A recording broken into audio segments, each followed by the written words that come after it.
les outils pour agir efficacement à l'échelle de vos territoires. Merci d'accueillir, mesdames, messieurs, Pierre-Yann David, Christelle Alexandre, Bruno Ludwig et Marion François. Pierre-Yann David, vous êtes hydrogéologue. Christelle Alexandre, vous êtes directrice de l'AREAS et vous avez organisé cette manifestation. Bruno Ludwig, vous êtes directeur du bureau d'études LIOS. Et Marion François, vous êtes chef de projet territoriaux à la Chambre d'agriculture à l'antenne de Dieppe et Neuchâtel-en-Bray, coordinatrice territoire et environnement 76. Vous avez plein de responsabilités. Merci d'être là. Je vais commencer par qui? Déjà, il faut que je retrouve mes notes. Ah, ben voilà, elles sont là. Oui, c'est plein de notes, hein, la préparation d'un truc comme ça. Il y a 45 000 signes de notes, là, voilà. Divers et variés d'interviews, de recherches, de documentation. Monsieur David, prenez le micro. Vous travaillez pour le BRGM. Vous êtes donc hydrogéologue, antenne de Normandie. Que vous inspirent les propos qui ont été tenus. Je sens qu'on a un peu débordé sur votre... voilà, on vous a un peu marché sur les pieds en parlant des bétoirs, non, tout à l'heure? C'était une façon d'introduire le propos, voilà, de vous mettre en relief. Donc la lumière est sur vous, on vous écoute. Oui, bah alors donc la question des bétoirs, c'est vraiment le lien entre l'activité de surface dont on a parlé jusqu'à maintenant. Alors, pardonnez-moi, tout le monde sait ce qu'est une bétoire ou pas? Qui ne sait pas ce qu'est une bétoire? Alors, on peut faire un rappel pour les... Merci. Monsieur était parisien, c'est ça, non? Ben, moi aussi. J'ai le droit tout le temps, ne vous inquiétez pas. Hein. Donc, en fait, les bétoirs, bon, bah, c'est un terme local hein, pour parler de ces fameux trous qui se forment à la surface du sol. Hein, c'est naturel. Ce sont des effondrements voilà, qui sont liés à la nature calcaire du sous-sol, un calcaire qui se dissout avec le temps. Donc, ça forme des circulations rapides hein, qu'emprunte l'eau de pluie, de ruissellement, qui s'infiltre vers le sous-sol. Et donc ces bétoirs, bah, c'est vraiment le point c'est le lien entre les eaux de surface et les eaux souterraines, puisque lors de forts épisodes de ruissellement, en fait, l'eau de ruissellement peut rencontrer, quand elle rencontre ces bétoirs, va rejoindre l'eau souterraine à des vitesses extrêmement rapides. Et quand je dis extrêmement rapide, c'est plusieurs centaines de mètres par heure. Mais où est le problème? Parce que ça, c'est comme les dolines dans les Causses du Quercy, en Lozère. Oui. C'est la même chose, c'est un karst ici, c'est pareil. C'est exactement la même chose. Alors, quelle est la différence en fait? En fait, la différence, c'est que donc le terme bétoir, c'est un terme local, hein, pour le dire doline, karstique, comme dans les Causses. La différence entre les karstes du sud, des Causses, du Vercors, etc., c'est que dans le sud, le calcaire, il est affleurant, c'est une roche dure qu'on voit à la surface du sol, on voit les gouffres. Ici, on ne les voit pas parce que, en fait, notre massif rocheux qui est la craie, elle est recouverte par un manteau de matériaux meubles que sont les argiles à silex et les limons par-dessus. Et en fait, ce manteau de roches meubles, eh bien, il vient finalement combler ces gouffres. Et donc, ils ne sont pas visibles à la surface. Ils sont visibles que quand l'eau vient emporter les particules de la surface, les limons, les argiles à silex, les emporte vers le sous-sol.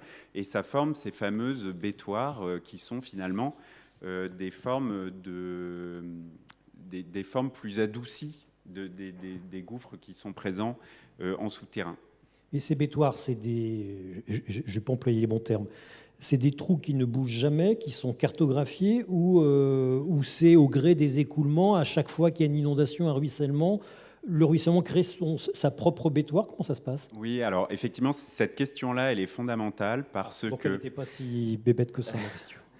En fait, le problème de ces bétoirs, du fait qu'on a un matériau meuble, eh bien, ces bétoires, elles peuvent être effacées à chaque labour, par exemple, quand la pluie n'a pas emporté trop de matière. Le trou en surface, il reste de taille modeste.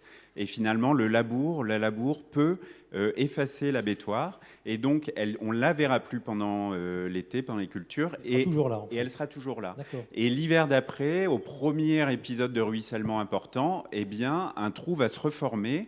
Pas forcément au même endroit qui s'était formé l'hiver d'avant, mais là où l'épisode de ruissellement aura trouvé son chemin pour atteindre par contre le gouffre qui est présent en profondeur. Et donc un enjeu majeur pour la gestion du territoire et la protection des ressources en eau, c'est d'avoir une connaissance des bétoirs qui sont actives et leur lien avec le captage d'eau potable. Connaissance que vous avez parfaitement, bien sûr. Et alors voilà, qu'on n'a pas vraiment. Alors il y a des outils qui ont été mis en place, il y a des grosses avancées qui ont été faites sur les 15 dernières années, il y a un inventaire régional de ces bétoirs qui a été mis en place dans le cadre d'une collaboration entre les départements de l'Eure, de la Seine-Maritime, de la région et financé par l'Agence de l'eau. Et donc l'idée, c'était d'avoir un outil partagé de connaissance, de localisation de ces bétoirs. Malheureusement, je dirais qu'on n'a fait que la moitié du chemin, car l'outil a été initié. C'est un outil qui est censé être participatif. C'est en 2012, hein, c'est ça? Voilà. Et malheureusement, alors j'en profite d'être ici et d'avoir un large auditoire. Alors, je dis qu'on n'a fait que la moitié du chemin parce qu'en fait, c'est un outil qui est censé être participatif, mais malheureusement, sur les 10 dernières années, les collectivités ne se sont pas encore tout à fait approprié l'outil. Or, c'est aux acteurs du territoire c'est eux qui ont la connaissance de leur territoire, c'est eux qui connaissent les bétoirs, leur capacité d'engouffrement, celles qui sont les plus actives. Et en fait, c'est à ces collectivités-là de renseigner cet outil pour avoir une connaissance partagée. Ça paraît étonnant ce que vous dites. Autant voilà, les sols, on ne les a pas regardés parce que c'est une boîte noire, ils sont sous nos pieds, ils ne font pas partie de notre univers. Et là, vous me dites que les bétoirs, finalement, le sont aussi, sont une espèce d'impensé, alors même que dans le département, on les a sous les yeux, alors que dans la culture collective, je suppose qu'ils existent, en particulier, je verrai ça avec vous, madame, dans le monde agricole, et pourtant, on ne les connaît pas, on les connaît peu, on les connaît mal, et oui. On commence seulement à les cartographier.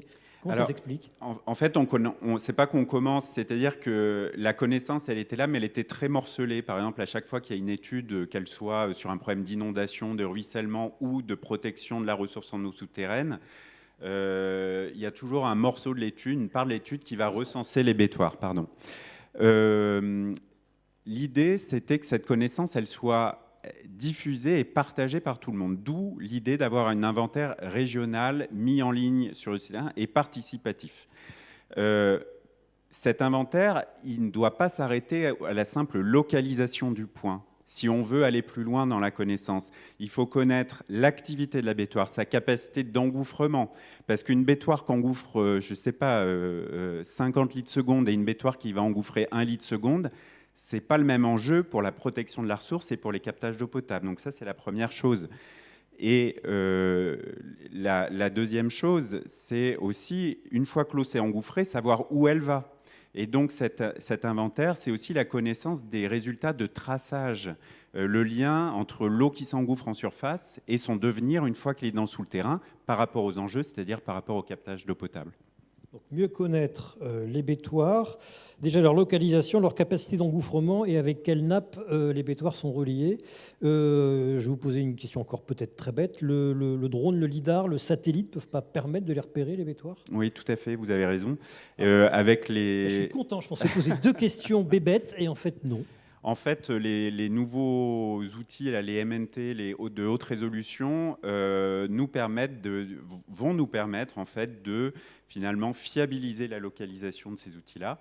Et derrière, c'est une première base à des projets de recherche plus avancés dont on pourra parler notamment dans les tables rondes cet après-midi, ou des outils de recherche justement pour essayer de simuler, modéliser, anticiper les problèmes de qualité et mieux les gérer. Merci. Madame François, dans le monde agricole, oui, c'est 2 questions qui sont liées l'une à l'autre. Les bétoirs, a priori, on les connaît, les agriculteurs, les paysans les connaissent, et pourtant, il faut encore les cartographier. Puis deuxièmement, il y a une responsabilité du monde agricole. Si on laboure, on masque momentanément c'est le ou là ? La bétoire. Oui. C'est la bétoire. C'est un sujet pour la Chambre d'agriculture, je suppose ? Oui, tout à fait. Il y a beaucoup de travail qui sont faits. Après, les agriculteurs les connaissent, mais du coup, cette carto, elle n'est peut-être pas connue non plus de la part des agriculteurs. Elle est participative, mais elle n'est pas forcément non plus très connue. C'est participatif, mais ils n'ont pas participé. Mais je ne sais pas s'ils sont invités à participer. C'est une question peut-être bébête aussi, mais je ne sais pas. Je pense que c'est une question pour vous, en fait. Oui. Alors... En réalité, l'outil peut être ouvert. C'est un site de saisie qui est en ligne, il a été en arrêt là depuis 3 ans, mais il y a avec l'agence de l'eau, le BRGM est en train de le remettre en service. Et donc, l'outil peut être partagé. Oui. Les observations de terrain, ça peut être ouvert au service de l'État, à l'OFB par exemple, aux agriculteurs, aux syndicats de bassins versants, syndicats d'eau. La concertation pour faire circuler l'information. Madame François, donc les bétoirs sont touchés, frappés d'une manière ou d'une autre par le travail du sol. Travail du sol sur lequel, qui est un des... je ne sais pas, par rapport à ce qu'on a dit tout à l'heure, on a vu l'importance de la conservation des sols. Là, on la voit encore un peu plus sur le rôle du labour, sur l'effacement des bétoirs. C'est un travail de la Chambre d'agriculture, ça ? Changement de pratique ? Oui, tout à fait. Il y a des démarches d'accompagnement par rapport aux agriculteurs. Après, ça se travaille aussi avec les collectivités pour des projets de PIR. C'était un des sujets qu'on avait évoqué lors de la préparation. C'est comment on peut travailler ensemble, faire des dialogues aussi qui peuvent se faire à des échelles locales plus facilement. La concertation, ce qui était évoqué aussi tout à l'heure dans la vidéo et lors de la table ronde précédente. À propos de quoi, justement, cette concertation ? Vaste sujet. Les PAT, par exemple ? Oui, ça peut être un levier d'action. Ça a été évoqué aussi tout à l'heure avec la CU du Havre, où il y a des projets sur le cycle de l'eau, sur la stratégie foncière. Il y a un projet alimentaire territorial qui est un des premiers aussi de Normandie. C'est des démarches nouvelles qui visent du coup à faire travailler l'ensemble des acteurs de la chaîne alimentaire. C'est pas que les agriculteurs, c'est aussi les transformateurs, les coopératives, les distributeurs, le consommateur aussi, qui a un vrai rôle à jouer derrière. Parce que si on veut du changement de pratique, il faut aussi un débouché économique derrière. Et du coup, ça joue aussi avec les consommateurs et comment on peut les sensibiliser et les accompagner aussi sur un changement de pratique. Mais ça, c'est un lien qui n'est pas forcément tangible. Comment, en incitant le consommateur à manger différemment, on peut derrière inciter l'agriculteur à avoir des pratiques qui vont réduire le risque érosion, ruissellement, tout ce qu'on vient de dire avec les bétoirs ? C'est tout le lien aussi avec les acteurs économiques qui sont en prise directe du coup, avec les agriculteurs. Et du coup, s'il y a un marché derrière aussi, du coup, ça va permettre de faciliter et d'avoir aussi un levier, un leitmotiv pour pouvoir accompagner les agriculteurs et les engager dans ces démarches.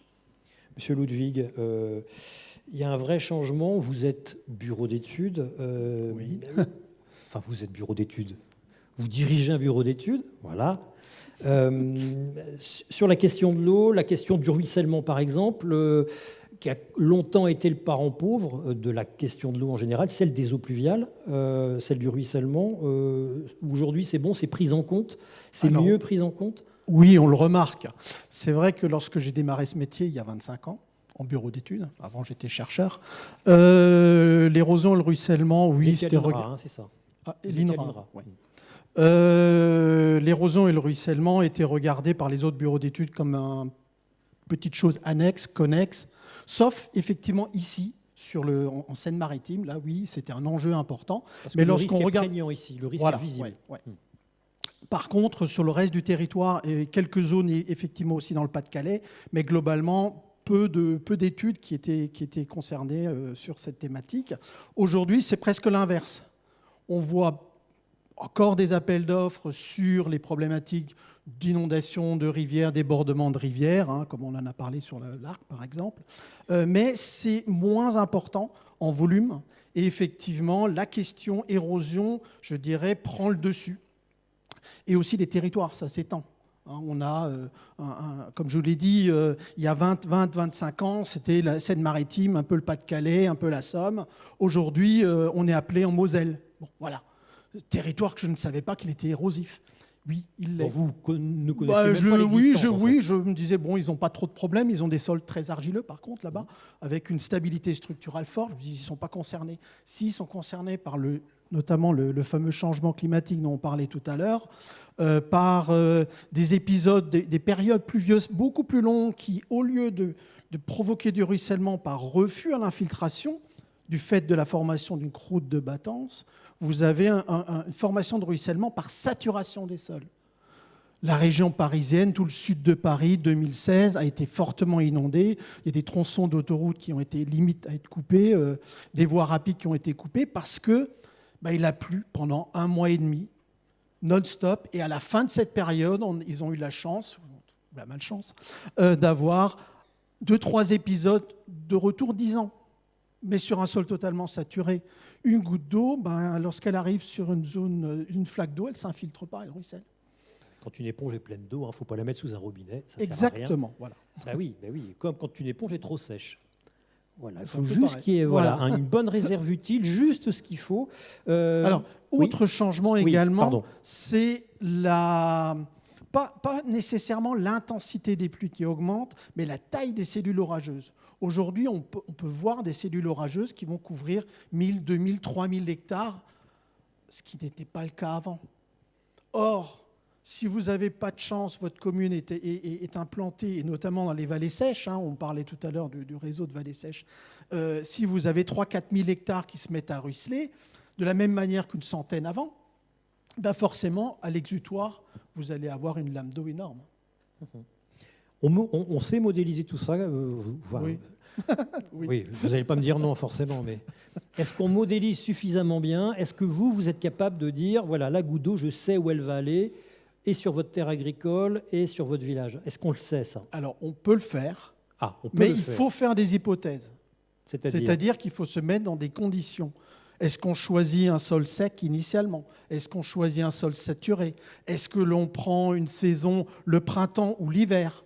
Voilà, donc il y a un certain nombre de critères à mettre en jeu, parce que la réponse du terrain, ce qu'on observe sur le terrain, mais également les modèles aujourd'hui, la réponse peut être extrêmement différente selon les conditions initiales que vous injectez dans votre modèle. Tout dépend de l'hypothèse de départ. Voilà. Et comment sur quelle base vous faites cette hypothèse? Alors en fait, c'est tout le travail de diagnostic avec la collectivité avec qui on travaille. Et on va chercher à savoir quels sont leurs problèmes.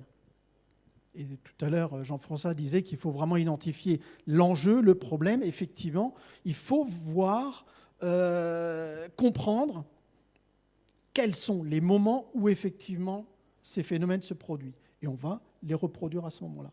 Après, on peut faire des hypothèses pour changer des choses, mais bon, ça, c'est plus un exercice intellectuel. Donc, la prise en compte des conditions initiales. Et deuxième chose, alors vous parliez tout à l'heure du LIDAR sur les bétoirs.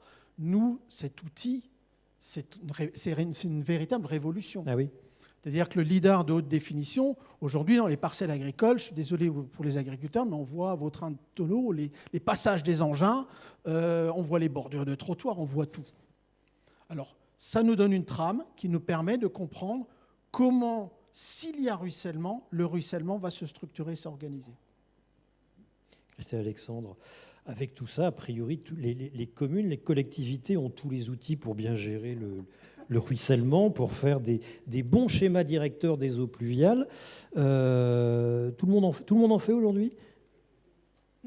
Non, il y a encore, je pense, un certain nombre de communes ou surtout d'intercommunalités qui peuvent réaliser leur schéma de gestion des eaux pluviales. Et c'est une bonne chose en fait de le réaliser, parce que ça permet en fait de compléter tous les autres documents comme le plan local d'urbanisme. Ça permet d'y rajouter un volet qui n'est pas envisagé dans les plans locaux d'urbanisme, et notamment de comment on va gérer l'eau, comment on va s'approprier l'eau dans sa globalité, pour savoir où est-ce qu'on veut qu'elle passe, où est-ce qu'on veut la gérer. Et c'est ça l'important du schéma, c'est de pouvoir planifier, anticiper en fait l'eau, parce qu'on sait très bien qu'avec les évolutions qu'il va y avoir, et de toute façon, statistiquement, il y aura toujours un épisode qui pourra arriver supérieur à ceux pour lesquels on aura dimensionné. Donc c'est important, en parallèle des ouvrages, des aménagements qu'on peut faire, d'hydraulique douce, etc., de savoir où et comment on s'organise sur notre commune. Et on pourrait aussi faire le parallèle comme outil de planification avec les plans communaux de sauvegarde, qui sont aussi une façon d'anticiper pour la commune le risque inondation. Le risque inondation qui ne prend pas toujours en compte le risque d'inondation lié au ruissellement. C'est compliqué à faire, un schéma directeur des eaux pluviales? En fait, tout est la base au départ, c'est le bon diagnostic. En fait, ça rejoint ce qui a pu être dit à différentes reprises pendant les précédentes tables rondes. C'est qu'il faut vraiment s'adapter au territoire. C'est pas un copier-coller d'un schéma précédent. La première étape, c'est le diagnostic, c'est de discuter avec tous les acteurs locaux pour bien imprégner leur connaissance, parce que eux, ils ont la connaissance, et après, c'est plus le travail, je dirais, des bureaux d'études de mon voisin qui va ensuite intégrer cette connaissance pour une modélisation, et de là, après, la commune pourra faire différents scénarios. Modélisation, c'est-à-dire, je pose la question à vous également, Monsieur Ludwig, puis à vous aussi, Monsieur David, si vous voulez bien. Ça veut dire quoi? C'est-à-dire, je suis élu, j'applique le ZAN, j'ai une dent creuse, je fais une modélisation, est-ce que je la laisse comme ça pour l'écoulement de l'eau, ou est-ce qu'au contraire, je construis dessus? J'ai un projet d'aménagement de lotissement, est-ce que j'adosse tout ça à l'écoulement de l'eau? C'est vers ça qu'il faut aller, vu les risques qu'il y a dans 67. C'est indispensable, je pense. Est-ce qu'on le fait? Non. Pas toujours. Je vais vous avouer une chose. Nous, bureau d'études, on travaille toujours en pompier. C'est-à-dire, à 80-90% des cas. Autrement dit, on vient après avoir fait des choses. Le maître mot, c'est réduire la vulnérabilité de votre territoire. Donc faire un diagnostic de vulnérabilité. Ouais. C'est donc la vulnérabilité par rapport aux habitations, par rapport aux voiries ou par rapport à l'eau potable, etc. Une fois que vous avez identifié la vulnérabilité, on va essayer de réduire cette vulnérabilité. Pas forcément en luttant de manière, je dirais, frontale avec le phénomène, mais aussi en l'accompagnant. Et justement, les documents d'urbanisme permettent d'identifier des axes d'écoulement qu'on va laisser ouverts à l'urbanisme pour pouvoir laisser passer les écoulements. Là où je voudrais en venir au niveau des schémas, juste un point important, avant de penser aménagement, c'est-à-dire ouvrage, une haie, je vais mettre une fascine à tel endroit, nous on réfléchit plutôt sur les actions qu'on veut mettre en place. C'est-à-dire, on va transformer ça en verbe. Tout un périmètre, on va dire, là je veux infiltrer, là je veux ralentir les flux, là je veux stocker des sédiments, là je veux stocker de l'eau, là je veux accompagner les écoulements. Donc une fois que vous avez, et vous pouvez le cartographier, faire un schéma conceptuel de ces actions que vous voulez mettre en place. Et en deuxième temps, vous réfléchissez sur les techniques. Parce que chaque secteur, il est différent, il est un peu différent. Bon voilà, il y a quand même des grandes tendances, mais globalement, il est différent. Que ce soit par la physique du territoire, la géographie, ou par les humains, les acteurs locaux. Les agriculteurs, les riverains, les élus, le budget possible. Je veux dire, voilà, il y a un tas de choses qui vient derrière, qui va finalement changer votre schéma. Mais le principe de base, lui, ne change pas. Madame Alexandre, c'est ça, il faut penser à où est-ce que je vais laisser l'eau s'écouler, ne pas lui faire obstacle pour éviter les inondations, où est-ce que je vais la laisser s'infiltrer, où est-ce que je vais la stocker. Ça, plus d'autres contraintes liées à d'autres documents, d'autres réglementations, ça devient compliqué d'être élu, ça devient compliqué d'aménager, de pérenniser sa ville, son village. D'où l'intérêt de l'AREAS depuis 40 ans. Et vous connaissez le territoire. Vous voyez comme je suis malin. Je ne suis pas élue, donc je ne vais pas parler mais vous des élus. Vous y êtes Par confronté contre, en permanence. Je suis là pour les accompagner, effectivement. Et ça peut paraître une montagne au premier abord, mais en fait, quand on prend, c'est un peu comme quand on construit une maison des Lego où on va mettre un parpaing par un parpaing, mais c'est un peu pareil. C'est-à-dire qu'on va d'abord passer par l'étape du diagnostic, du dialogue, de savoir bien ce qu'on veut, et après, en fait, les outils, ils se complémentent dans le sens où il y a des choses que vous pouvez mettre dans un plan local d'urbanisme que vous ne pouvez pas mettre dans un schéma de gestion des eaux pluviales, et inversement. Donc vous avez un outil qui vient en complément, en fait. Par exemple, dans un outil comme un schéma de gestion des eaux pluviales, vous pouvez très bien prévoir comment vous allez accepter l'eau des nouvelles constructions. Que vous ne pourrez pas mettre dans le plan local d'urbanisme. Par contre, dans le plan local d'urbanisme, vous allez pouvoir mettre des règles plus sur l'infiltration à la parcelle. Donc tout ça, ça se complète. Ça se complète, ça ne devrait pas être lissé, planifié, explicité. D'un point de vue réglementaire, il n'y aurait pas quelque chose à changer pour faciliter la vie de tout le monde, pour intégrer mieux les eaux pluviales, le ruissellement? En fait, le truc aujourd'hui, c'est que c'est plutôt vu par une approche urbanisme en premier et pas forcément par l'eau l'eau est souvent vue après, peut-être parce qu'on n'a pas imposé les schémas de gestion des eaux pluviales. Enfin, ils sont dans la loi, ils sont obligatoires depuis Il n'y en a de pas en nombreuses Seine-Maritime, années. je crois. Hein. Si, il y en a en Seine-Maritime. Il y en a pas mal qui ont été épaulés par Non, la pardon, REAS, il n'y a pas de notamment. clé. Ah, il y a très peu de schémas d'aménagement de gestion des eaux. Ouais, pardon, c'est les c'est sages, qui a peu en Seine-Maritime, parce que certainement l'outil syndicat de bassin versant A montré son efficacité. Monsieur David.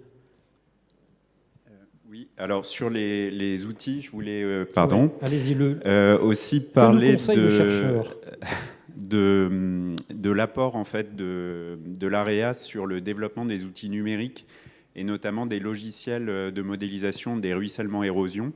Notamment, il y a plusieurs logiciels qui existent, mais alors je parle pour le BRGM, il y en a un qui a été développé, c'est l'outil Watersed, et qui s'est appuyé sur l'expertise du BRGM, sur la connaissance des structures de sol, etc.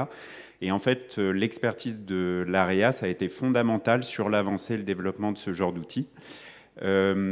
Et ce genre d'outil, en fait, ça peut servir d'outil de concertation à l'échelle d'un bassin versant, puisque maintenant on est capable de simuler les ruissellements et l'érosion à l'échelle du bassin versant et de tester les aménagements et d'évaluer leurs effets avant de les mettre en œuvre, c'est-à-dire l'effet d'une fascine, l'effet du type de culture, la mise en place de prairies, etc., et de simuler le bénéfice gagné en termes de baisse de ruissellement et d'érosion.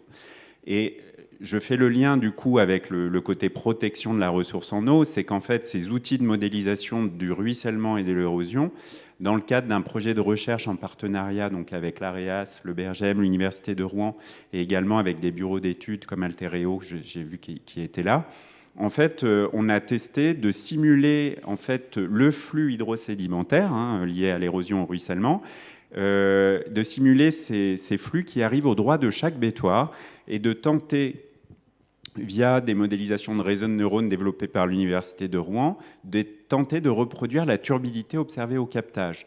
Et en fait, de servir de cette modélisation couplée pour simuler des scénarios d'aménagement du bassin versant, donc des mises en place de bandes enherbées dans les talwegs, des fascines, etc., et d'essayer de simuler à l'avance, avant de la mise en œuvre, puisque c'est des aménagements qui sont coûteux, et de simuler jusqu'à l'effet, le bénéfice gagné au niveau de la qualité du captage lui-même en termes de turbidité.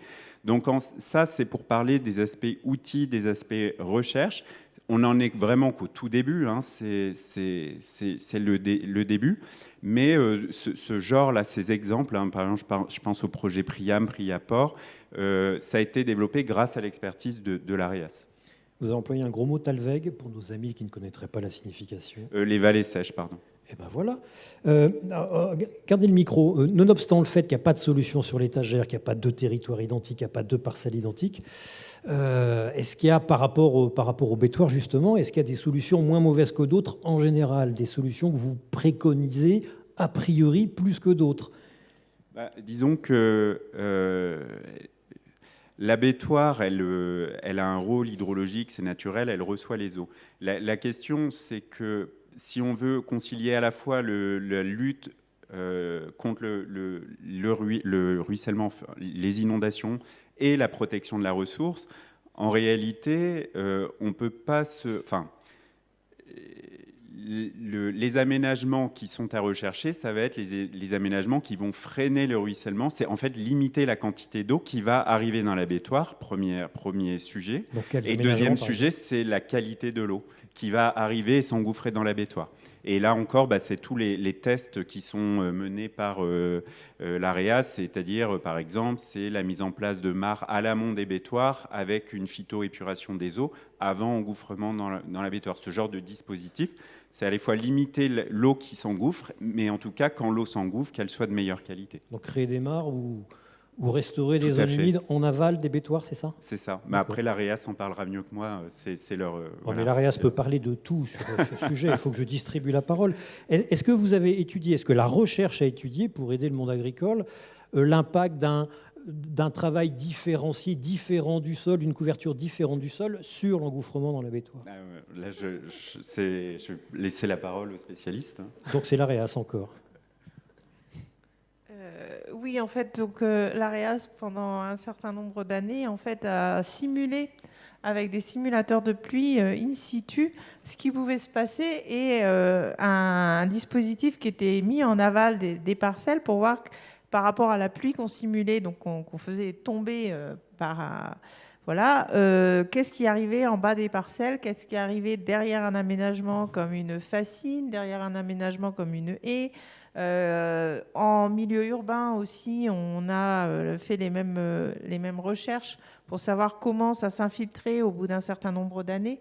Donc en fait là, l'objet de la table ronde n'est pas forcément que je donne tous les résultats techniques de cette recherche, mais par contre, je peux inviter les personnes à aller consulter le site internet de l'AREAS parce que tout est en open space et tout est en ligne pour pouvoir télécharger toutes les fiches sur les différents outils. Monsieur Ludwig. Oui, en complément, tout ce travail de l'AREAS, nous, on l'a intégré dans nos outils de modélisation.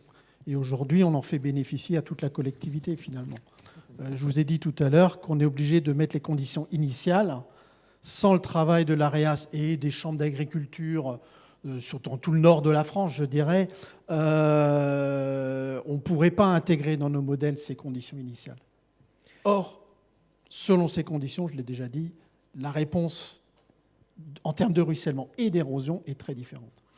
Je reviens sur un point, je vous ai tendu une perche tout à l'heure que vous n'avez pas saisie. Au téléphone, vous aviez parlé de l'importance de conserver les dents creuses pour faciliter l'écoulement, le ruissellement, pour ne pas empêcher l'eau de circuler dès lors qu'elle a débordé. Or, le ZAN pousse à construire là où on a des dents creuses. Expliquez-nous. Oui, effectivement, c'était pour illustrer le fait qu'au niveau de la politique, de la gestion du territoire, on peut avoir deux politiques qui finalement vont l'une s'oppose. Autrement dit, dans les communes rurales, dans beaucoup de cas, les dents creuses qui restent, souvent, ce n'est pas au hasard. C'est simplement parce qu'à cet endroit-là, de manière, de temps en temps, il y a un écoulement qui se fait, les gens le savent de manière empirique, mais voilà, l'oubli, parce qu'il ne faut pas oublier que notre territoire, les gens bougent de plus en plus, donc vous avez des urbains ou des ruraux, voilà, des urbains qui s'installent. Des néo-ruraux, des Parisiens. Des Parisiens, voilà, qui viennent. Et on leur dit, il y a un très beau terrain. Tout le monde sait que, de temps en temps, il y a de l'eau, mais bon, tant qu'à faire, effectivement, le construire. Et là, nous, on s'en rend compte. Et parfois, il m'est arrivé une fois dans une étude en Île-de-France de dire aux élus, on arrête de trouver une solution technique parce que là, on va parler d'investissements qui dépassent largement le million. J'ai une autre solution. Vous avez cette maison qui a été construite, terminée en 2015. Depuis 2015, donc c'était il y a 3 ans déjà, elle avait déjà subi 4 coulées de boue. Elle ne vaut plus rien. Rachetez cette maison. Vous allez faire un premier heureux, c'est l'habitant, qui s'était évidemment endetté sur 30 ans. Maison qui ne pouvait pas occuper, qui n'était plus assurable et qui lui coûtait... Donc finalement, on a trouvé une solution. Et c'est d'où l'intérêt du LIDAR dont on parlait tout à l'heure, c'est qu'aujourd'hui, on a un document qui permet de bien finement tracer les écoulements et vraiment d'être à la parcelle, à la maison, pour savoir tel axe, on le laisse ouvert, mais à côté, on peut construire. Oui.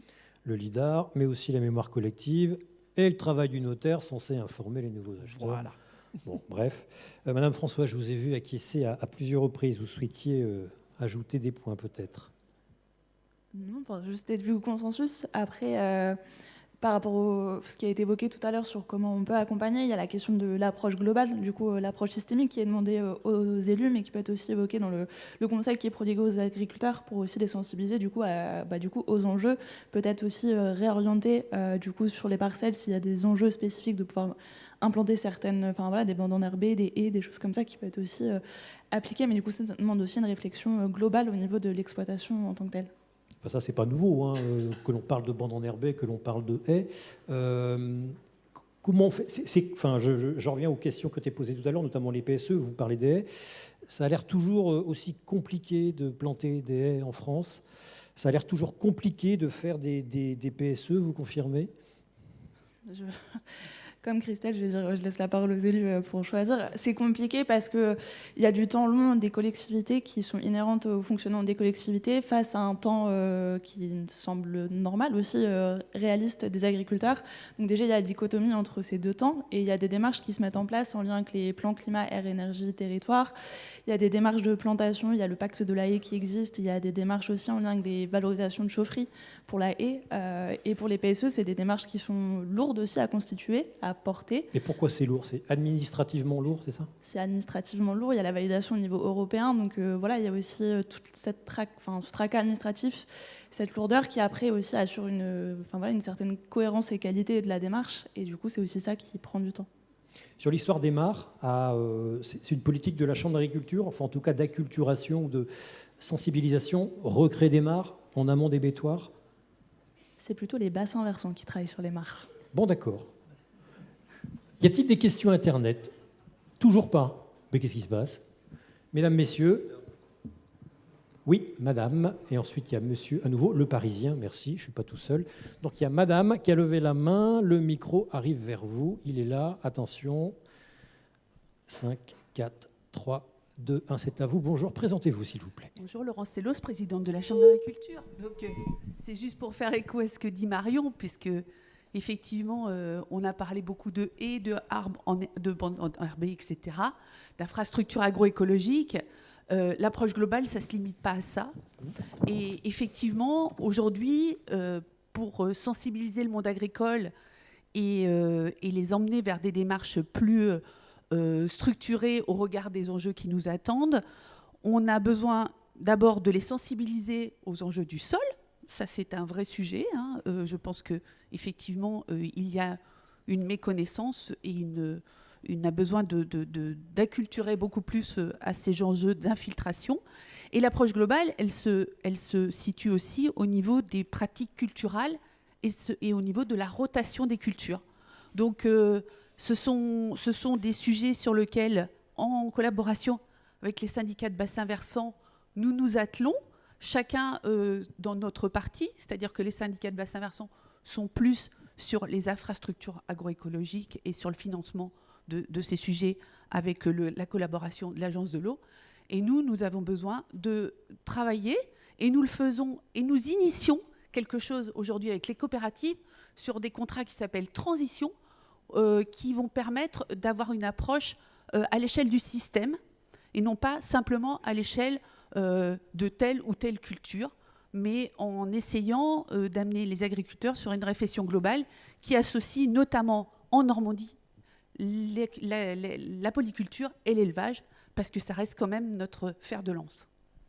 Oui, puis c'est presque la base même de l'agriculture, la polyculture élevage, c'est même la base de même l'agriculture du bio. normande notamment. Oui, oui, oui. Attendez, regardez le micro. Il y a des fermes expérimentales ici dans le 76 ? Non, pas dans le 76. Il y a une ferme expérimentale dans la Manche qui s'appelle la ferme La Manche Maison, qui est un système polyculture élevage lait qui associe à la fois des cultures et puis un atelier laitier dans lequel nous menons, en collaboration avec l'INRAE, en collaboration avec l'Institut de l'élevage, un certain nombre d'expérimentations, effectivement. Merci.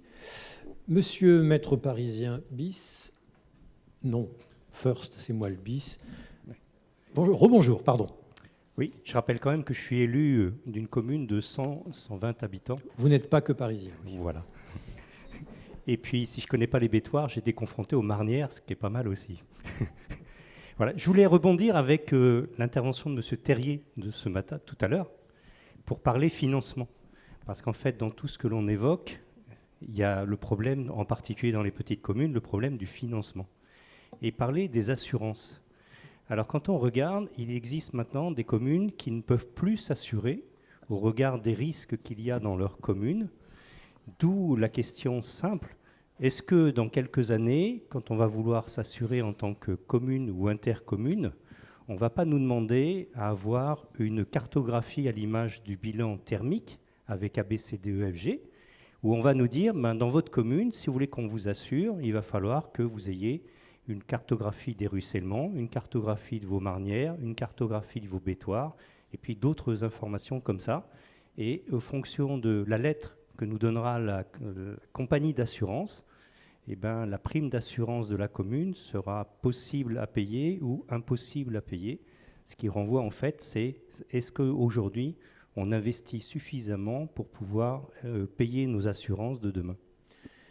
Couper l'herbe sous le pied, c'est un point que je voulais aborder. Ça existe déjà. Il y a des communes du Cotentin dont les digues ne sont plus assurées parce que les assureurs ont estimé que le risque de hausse du niveau de la mer n'avait pas été suffisamment pris en compte. Je mets ça en parallèle avec le développement dans le secteur financier d'une offre prairie, notamment la BNP en banque privée, vous verrez, et pas que, il y a l'échelle européenne, et en lien avec des réassureurs, le sol de qualité commence à avoir une valeur financière eu égard à la capacité à absorber le carbone et demain à limiter les risques. Qui veut aborder ce sujet? Madame Alexandre. En partie répondre, c'est que l'assureur, en fait, sa problématique, c'est d'être rassuré de son côté. Et en fait, plus la commune montre qu'elle a anticipé le risque et qu'elle saura se prémunir en cas d'événement des risques, plus l'assureur sera rassuré et plus ce sera facile de discuter avec lui pour essayer autant que possible de faire maintenir l'assurance des biens et de la collectivité. Maintenant, effectivement, c'est une tendance, c'est un problème qui est remonté nationalement. Aujourd'hui, à moins que peut-être dans l'évolution future des actions de la REAS, puisque tout à l'heure il a été évoqué qu'on manquait de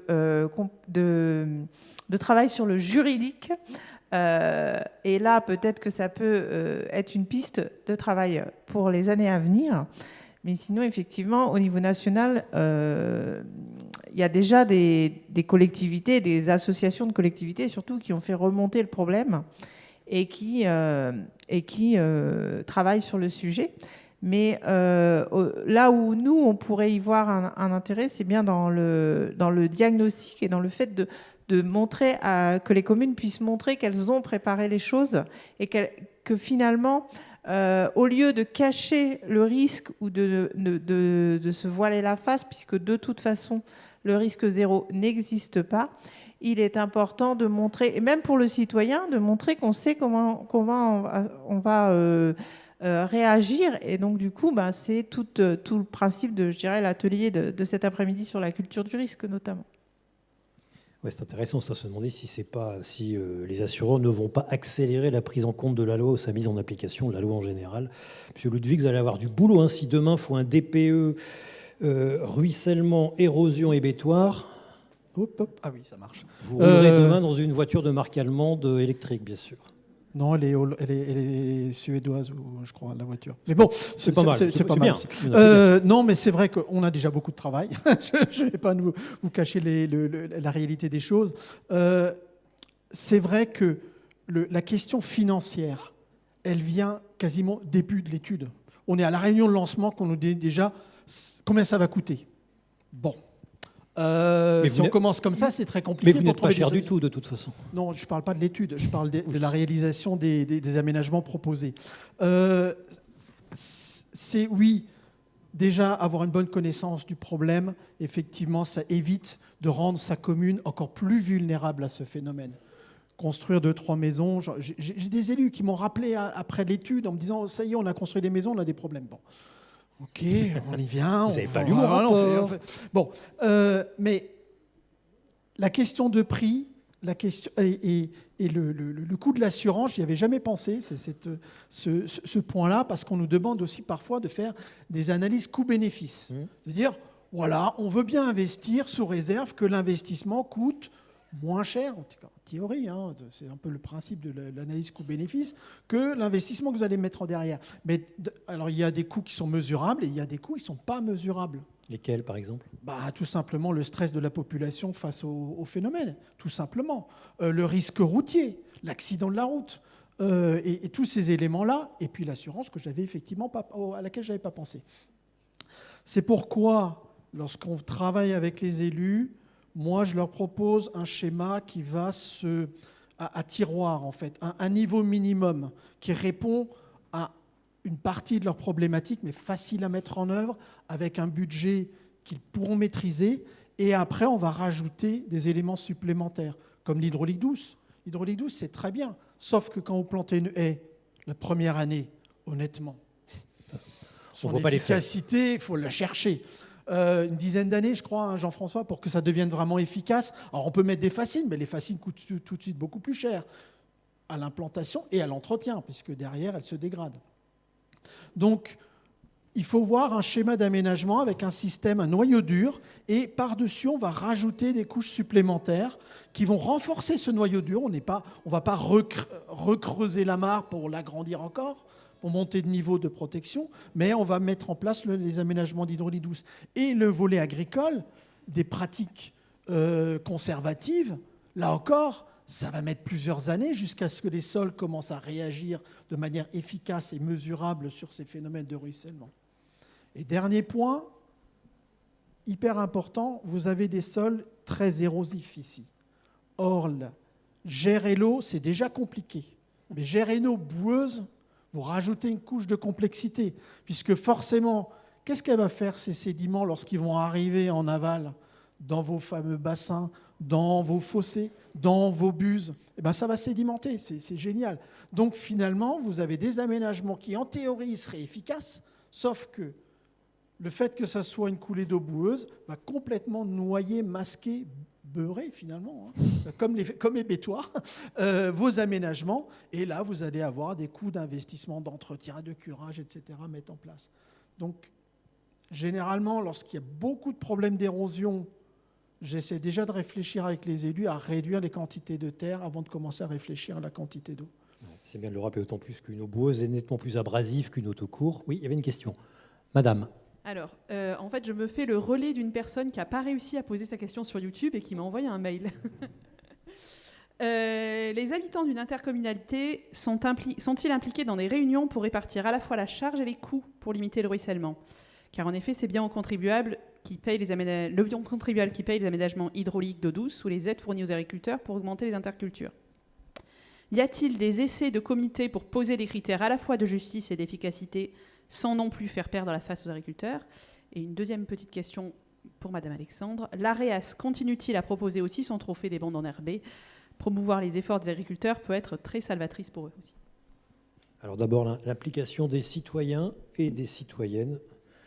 Ah d'accord, personne ne veut se le coltiner. Je veux bien, parce que bon, pour qu'un schéma réussisse, il faut effectivement impliquer l'ensemble des acteurs. Ça, c'est ce qu'on dit toujours. Non, mais parce que là encore une fois, en démarrage d'études, souvent, nous, on vient après un événement qui a traumatisé les gens. Donc là, le réflexe, c'est de trouver le coupable. Et dans beaucoup de cas, on se tourne vers le monde agricole parce qu'effectivement, c'est de l'eau chargée de terre. D'où vient de la terre? Elle vient de là-haut. Donc il a mal cultivé, il a mal fait ça, mais en même temps, on pourrait dire il ne fallait pas acheter là où vous avez acheté. Voilà, donc ça c'est l'autre pendant. Donc pour moi, non, on a des acteurs. On a les agriculteurs qui sont des acteurs qui vont nous aider à mettre les choses en place. On a bien sûr les élus, on a les services techniques, on a les financeurs, mais aussi les riverains. Parce que les riverains aussi ont leur rôle important dans le sens qu'il faut qu'ils acceptent aussi un certain nombre de contraintes qu'ils ont parfois complètement omis. Lesquelles par exemple? Par exemple, le fait de devoir passer de l'eau dans leur jardin. Il faut qu'elle passe, qu'elle ne soit pas bloquée. Voilà, à un moment donné, reprenons les dents creuses, on a complètement comblé les dents creuses, par où je vais passer l'eau? Donc il faut faire comprendre aux gens qu'ils devront vivre à un moment ou à un autre avec l'eau. Oui. Mais ce qui veut dire... Prenez un micro, c'est enregistré. Attendez, allez-y. Là, je ne vais pas m'exprimer en tant que conseiller départemental, je vais m'exprimer en tant que maire. Bien entendu que tout maire qui se respecte, la population est bien intégrée à l'étude qu'on va faire. Elle est même agrémentée d'une enquête publique. Donc, sur ce genre de documents et ce genre de réalisation, parce que vous l'avez dit tout à l'heure, c'est pas gratuit cette affaire. Donc, il faut mieux associer l'ensemble des personnes à ce dispositif. Et à partir de là, quand on a bien fait ce travail, on n'a plus ce genre de questions à se poser. Vous avez tout à fait raison. Encore faut-il que les gens participent aux réunions publiques. Et voilà, c'est une participation, une concertation collective. Voilà, que ce soit bien affiché en mairie, parce que les gens, à chaque fois que les gens se plaignent, c'est on n'a pas vu l'affichage, c'est à 18h, on n'a pas le temps, il y a les enfants qu'on va chercher à l'école, etc. Mine de rien, c'est un problème démocratique en France. Je pourrais vous parler du doc que j'ai fait pour TF1 sur les éoliennes, sur les anti-éoliennes. En fait, ça repose avant tout là-dessus. On n'a pas été consulté. Bon, bref. Oui. Oui, c'était juste pour un complément. Je voulais juste ajouter que les syndicats de bassin versant, justement, sont un très bon relais dans le cadre de ces études vis-à-vis de la population, des riverains, des mairies, et que finalement, c'est un peu le rôle de fédérateur et c'est l'échelon intermédiaire. Madame Alexandre, sur la deuxième question, et ensuite il y en aura une. Je voulais un peu aussi parler de la première, et puis de citer que quand même... un levier, à mon sens, c'est aussi de passer par ce que développe la Chambre d'agriculture en lien avec les collectivités, parce que les collectivités ont aussi des leviers pour que à la fois le citoyen consomme différemment et que du coup ça ait une répercussion sur l'agriculture. Donc ça, je pense que Marion pourrait compléter sur le sujet, mais ça me paraît quand même quelque chose de très important. Et pour la deuxième question sur les trophées, donc c'était les trophées d'hydraulique douce. Donc effectivement, pendant un certain nombre d'années, l'AREAS a co-animé ces programmes, mais avec d'autres structures comme les départements, il me semble. Et donc, si le secteur dont est issu l'internaute est prêt à monter sur une opération similaire, on sera prêt à l'accompagner. Madame François. Excusez-moi, je reprends la parole pour répondre à l'internaute. C'est pas parce qu'aujourd'hui l'AREAS a arrêté de le faire avec les départements. En fait, c'est repris aussi à un autre niveau. C'est-à-dire que sur la Seine-Maritime, il y a des syndicats de bassin versant qui ont décidé de continuer et qui le font à leur échelle. Et c'est même peut-être pas plus mal, parce qu'en fait, l'animateur qui est sur son territoire, c'est lui qui va aller finalement féliciter ou engager ou encourager ou mettre à l'honneur des agriculteurs de son territoire qu'il connaît bien. Voilà. Et donc, avec le président du syndicat de la Durdan, le 5 décembre, on va effectivement mettre à l'honneur des agriculteurs qu'on a vus tout à l'heure, justement, pour encourager et puis créer une dynamique. On est dans des opérations de communication et c'est les agriculteurs qui vont s'exprimer et puis qui vont dire eux-mêmes aux autres agriculteurs tout ce qu'ils pensent de bien de cette opération. C'est pas très compliqué, surtout que c'est une opération qui est largement soutenue aussi par l'agence de l'eau. Et donc, vous voyez, l'AREAS a initié des choses. Cet outil-là est un bon outil, comme ça a été signalé, et c'est repris. Et ça mérite d'être pris et diffusé et multiplié par tous les acteurs sur le terrain, que ce soit dans des SAGE ou dans des syndicats de bassin versant. Donc, allez-y. Merci et pour les la syndicats précision. d'eau aussi, d'ailleurs. Oui. Madame François. Oui, pardon, ça marche. Sur le volet du coup accompagnement du consommateur, ça passe aussi par les acheteurs publics. Du coup, on travaille au niveau de la Chambre d'agriculture sur sensibiliser, accompagner aussi les acheteurs publics sur du changement de pratique, que ce soit du personnel de cuisine, mais aussi les acheteurs, pour du coup aussi favoriser l'achat de produits durables, locaux et de qualité, en lien aussi avec la loi Egalim. Et il y a tout un travail aussi de sensibilisation. Donc il y a des interventions dans les écoles qui se font aussi. Alors ça passe dès le plus jeune âge. Après, c'est des actions qui prennent aussi beaucoup de temps, avec des effets qui se font ressentir sur du long terme ou des petits effets. Mais c'est grâce aussi à ce travail de sensibilisation, d'accompagnement au changement de pratique que du coup, on peut mettre aussi en concert tout le monde autour de la table. Allez, pour terminer... Ah oui, monsieur, pardon. Ah bah il y a deux questions. Allez, je déborde un peu. Bonjour. Merci de vous présenter. Christian Chicot, secrétaire général de l'Association française pour la prévention des catastrophes naturelles et technologiques. Donc, c'est pas une question, je suis content d'avoir entendu ce matin parler de la culture du risque, content d'avoir entendu aussi parler du diagnostic, parce que, en fait, c'est toutes ces choses-là qui font qu'un territoire devient résilient. Et donc, ça me paraît quand même important et que tout le monde prenne la mesure de ces choses-là. Et d'autre part, par rapport aux assureurs, nous faisons actuellement un travail pour essayer de convaincre les assureurs qu'il vaut mieux qu'ils mettent de l'argent dans la prévention, dans l'aide qu'on pourrait, enfin tout ce qui pourrait être anticipé pour que ça leur coûte moins cher après. Oui, mais la culture des assureurs, c'est de financer quand le dégât est arrivé. Voilà. Mon toit fuit, eh ben non, mais tant qu'il ne vous est pas tombé sur les pieds, de toute façon, on ne va pas vous aider à ce qu'il ne fuit pas. Je sais, j'ai connu ça chez moi. Madame, ce sera la dernière intervention. Bonjour. Bonjour. Plus à titre d'information, on parlait d'acculturation. Vous n'êtes pas présentée, pardon. Oui, Gaëlle, j'anime des outils de sensibilisation à la préservation du sol.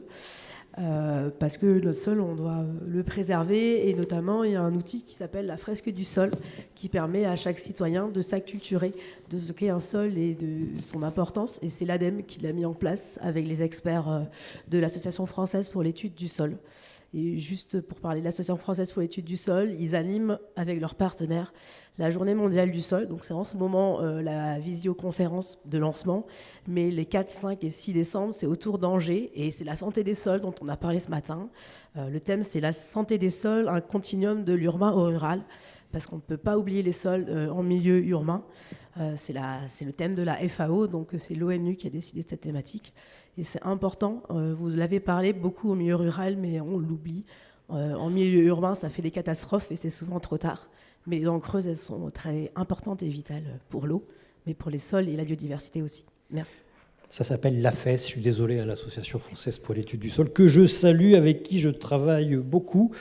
Merci madame. Un dernier mot pour chacun. J'ai juste vous demander, est-ce qu'il y a une bonne idée, une bonne solution, ou un truc à ne surtout pas faire, un bon aménagement fondé sur la nature, sous forme de conseils pour nos amis en face de nous? C'est vraiment la question à la con, vous êtes en train de vous dire. Hein. C'est juste pour terminer sur une note, si ce n'est d'espoir, du moins de « bah oui, c'est possible ». Vous avez le micro, allez-y. Pas de chance. Et vous le passerez à votre voisin. Plutôt, du coup, ce qui a été évoqué tout à l'heure sur l'approche sol, en fait, d'acculturer et de sensibiliser à qu'est-ce qu'on perd aussi avec la perte de limon. Enfin, il y a beaucoup de choses qui ont été évoquées ce matin, mais voilà, avoir l'approche sol aussi pour acculturer, sensibiliser. Monsieur Ludwig. La diversification du paysage. Tout simplement, un territoire monotone, homogène, il va répondre de manière hyper intense lorsque les conditions ne sont pas propices. Quand on fait de l'hydraulie douce, c'est de la diversification, c'est mettre des petits aménagements, voilà, tout simplement. Donc fermer la parenthèse de la monotonisation des paysages. Voilà. Madame Alexandre. La multifonctionnalité, c'est-à-dire que c'est important qu'un même secteur puisse avoir puisse répondre à plusieurs actions, par exemple l'image du parc urbain qui gère aussi les eaux en cas d'orage, puisque de toute façon on n'ira pas se promener quand il va tomber des trompes d'eau. C'est vraiment, ça me paraît être important. Merci. Et pour finir, le BRGM, monsieur David. Alors, je vais parler côté études, du point de vue études. Pour moi, le dernier mot, c'est la connaissance, c'est-à-dire conserver la connaissance, la développer, que ce soit la connaissance du territoire, on parlait des bétoirs, mais pas que, c'est-à-dire aussi sur les pratiques agricoles, etc. Pérenniser la connaissance sur long terme, ce qui permet des études et de la recherche derrière. Oui, vous en êtes très bien sortis. Merci beaucoup, mesdames, messieurs. Vous pouvez les applaudir.